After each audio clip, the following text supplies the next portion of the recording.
for me, I walked at this and I was absolutely blown away. Like, I had high hopes for Fable and everything they've shown off here and the way they spoke about it confidently, if I compare this back to Game Freak, and with respect, but also they're like, no, this is us, we're stepping up to the plate.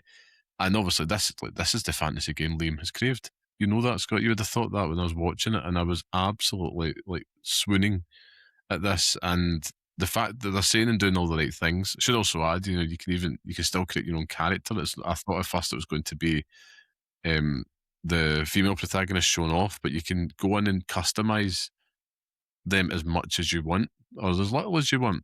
There is like set faces, so obviously I think that you can probably imagine the limitations there. But the way that they spoke about some of the things that you can do, and it's all about the choice at the end of the day in Fable. That is the crux of the game. It can't just be like an Oblivion type thing. Even though, like, perspective wise, you're getting like Witcher vibes, it's actually giving me, reminded me a lot of Hogwarts Legacy at points. Hogwarts Legacy, there was moments in it when like they were firing off spells and stuff. I was like, this is very, very Hogwarts Legacy. I also got vibes of like Dragon Age the Veilguard as well for some reason. Like, just in terms of just been like the colour palette and the character designs and stuff, but very Dragon Age the Veilguard. They talked about the choices there, and you had a character called Dave, played by Richard Ayoade, who's a gardener. And basically, as an example, I thought this is hilarious. Like, you could choose to basically discovers a secret to become a giant. You could choose to kill him as a giant, but his corpse is going to lie there all game, and that'll impact the house prices and so on if you choose to do so. And that's just one of many if you choose to do that. God knows what the choice would be if he isn't, because he's probably stomping about the place. That's going to have another impact. So that's the crux of any type of RPG experience, and that's the selling point here. And for me, I'm very intrigued. That my only hesitation here, because I actually think they've got the sauce to do it at Playground. I think there's been they've taken their time, and it looks like it's ready. There's a lot of time for polish.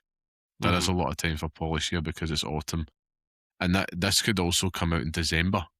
You know what I mean? Even though it's technically winter, and they could delay it slightly. But I don't know if they're being coy because they're like, right, do you know what? GTA lands. We've also got Gears of War and we've got all this other stuff, right? Quite a chunky year for Xbox 25. Do we want to push that as late as possible without going into 2027? Or do we want to just say that now in the hopes that GTA gets delayed? All these things. I don't know how earliest you can kind of call autumn. September, I don't know. But I'll report back, because we all know there is only one game for you in that window, Scott, and that is GTA 6.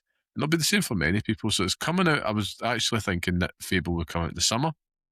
So I was a bit surprised to see them actually being like, wow, autumn. And then this year of all years, listen, they've had this discussion behind closed doors. That's telling me that they're confident that this is going to be something that could pull people away at least enough from this big epic in Vice City once again.